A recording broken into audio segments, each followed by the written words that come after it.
Deus. Pastor Jorge Teles, como então trabalhar esse tema durante o ano? Olha, isso é desafiador. Essa pergunta realmente é a pergunta de $1 milhão, porque é o nosso desafio construir esse trabalho. Primeiro ponto, eu acho, é abordar o tema como uma provocação. O tema não é um adorno, não é um adesivo que a gente fez ou um desenho para colocar nos envelopes de oferta. O tema é um realinhamento de atitude.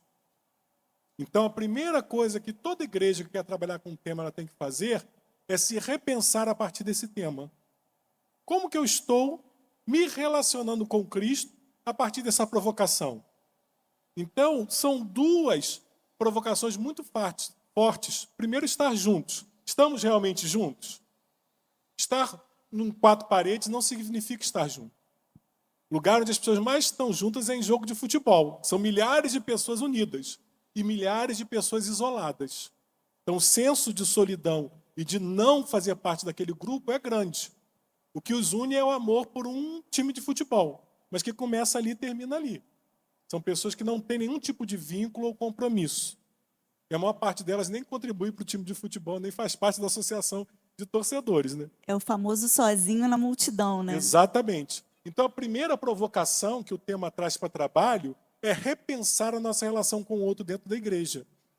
Perdão, pastor, a ideia de pertencimento. Exatamente. Esta é a ideia de igreja, se ela não provocar na gente uma ideia de pertencimento a essa comunidade de fé, qual o sentido? Porque somos diversos, você pensa diferente de mim, graças a Deus. O pastor Maurício pensa diferente, o pastor Ricardo pensa diferente. E isso não é algo ruim, não, porque a sua diferença complementa. Então, juntos, mais do que uma unicidade, aliás, esse termo eu gosto mais da palavra unidade, porque juntos é isso, a ideia de pertencimento, porque tem algo maior. E esse algo maior é o algo maior que a gente pertence, que é Cristo. Exato. Então, existe uma coisa chamada unidade na pluralidade, unidade na diversidade. Podemos e devemos pensar diferentes. E o fato de você pensar diferente, isso não tem que tornar você uma pessoa diferente.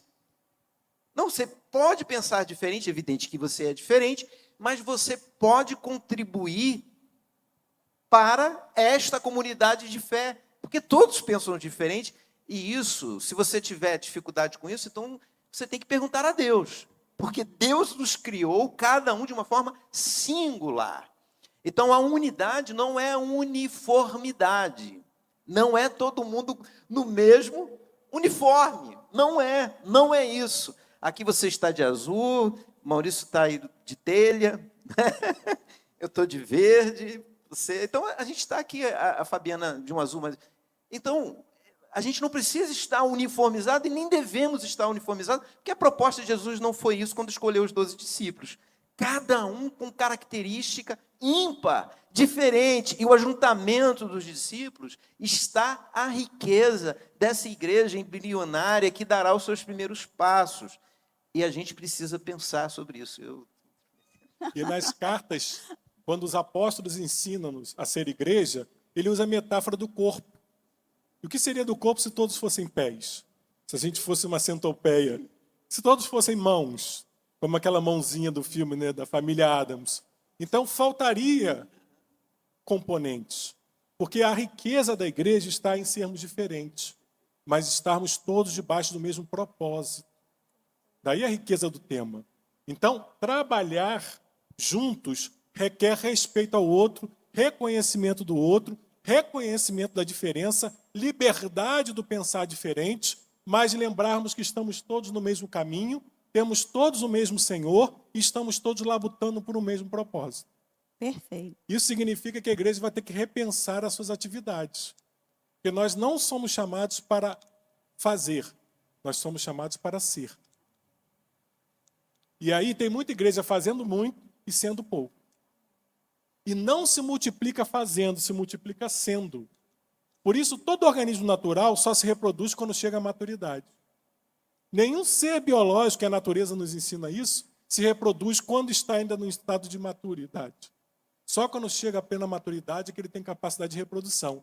E tem muita gente querendo reproduzir Cristo nos outros, sem ser ele um pequeno Cristo. E aí fica difícil, que é faço o que eu digo, mas não faço o que eu faço. E a igreja não tem liga.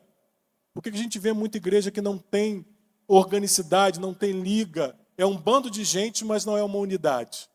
É porque exatamente são pessoas imaturas que não entendem o seu Senhor, não entendem o propósito do seu Senhor, não entendem por que estão ali e acham que elas estão ali para ganhar algo e, na realidade, esquecem o propósito maior. Então, isso nos leva a repensar a nossa agenda enquanto igreja. Então, nós somos chamados não a fazer eventos, festas e atividades, e muito movimento, e muito barulho, e juntar muita gente, sem a essência. Essas coisas são meio, e elas podem ser frutíferas quando elas fazem parte de um plano maior, bem planejado, para um fim útil. Mas quando elas se tornam a razão de ser da igreja, a igreja perde o seu propósito. Então, o tema desse ano, reforçado pelo subtema desse bimestre, nos leva a repensar o que nós faremos enquanto igreja no ano de 2025.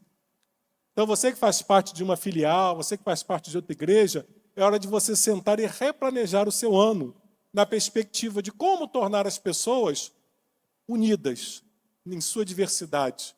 E como fazer com que elas convirjam para o mesmo propósito, que é o propósito divino. E aí é um grande desafio. Porque eu não vou planejar uma festa. Eu vou planejar um encontro de pessoas com o mesmo propósito. Eu não vou planejar uma cantina a mais, uma atividade ao ar livre. Eu vou pensar como alcançar aquele que está dentro da igreja, mas ainda não foi alcançado, e aquele que está lá fora, que às vezes passa várias vezes em frente à nossa igreja ou de outra igreja qualquer, mas que não tem a mínima ideia do que significa e qual o propósito dessa instituição, desse prédio, o qual ele vê com um bando de gente ali. E às vezes até convive com pessoas que se dizem crentes, mas que não entendem o propósito, que não vivem o propósito, portanto, não comunicam o propósito. E juntos por um propósito significa mudar a nossa forma de ser igreja cotidianamente para que ela reflita realmente a Cristo. E quem olhar para a gente, olhar para a nossa programação, olhar para as nossas atividades, quem vier num culto, quem vier num almoço, quem vier num jantar, quem vier numa festa, consiga enxergar Jesus Cristo e consiga saber o motivo da nossa reunião.